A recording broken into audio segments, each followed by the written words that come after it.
Colleges are getting letters. Schools like L.S.U, Nebraska, Oregon, and Kansas are all under investigation. And the new enforcement body in college sports is just getting started. If you have an N.I.L. deal, or you're planning to sign one, there's a new set of rules you need to know. Because the system that's supposed to police them is actively building its case files, and the athletes and programs caught flat-footed are the ones who will pay the price. The College Sports Commission, the C.S.C., launched in June 2025 as the independent enforcement body created out of the House versus NCAA settlement.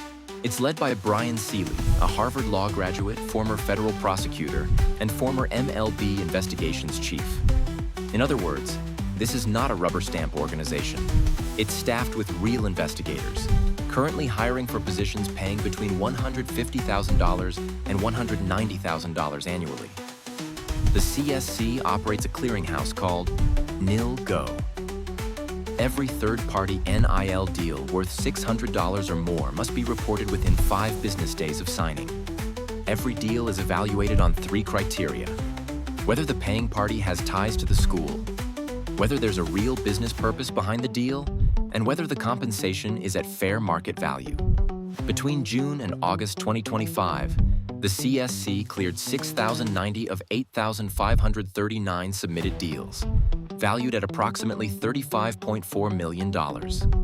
But by January 2026, only $127 million in deals had cleared the system total against an estimated $500+ million third-party market.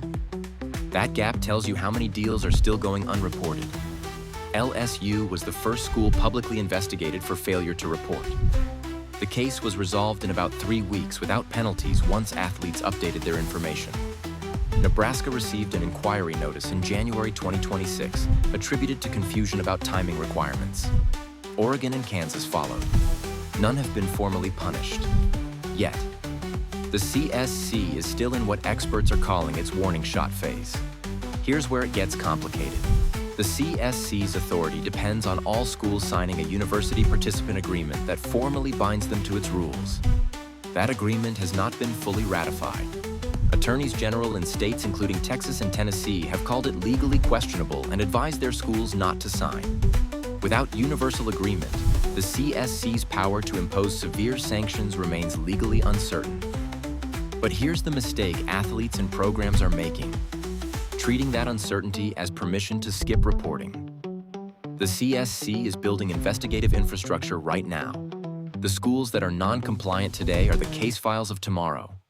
Report every deal worth $600 or more within 5 business days. Keep documentation of every N.I.L. agreement you've signed, every payment received, and every communication with brands or collectives.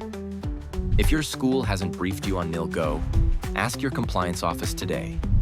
Not when an inquiry letter arrives. The enforcement era of N.I.L. is beginning, and the athletes who treated compliance seriously from day one will have nothing to fear. Visit NILnavigator.com to download our N.I.L. compliance checklist and stay ahead of what's coming.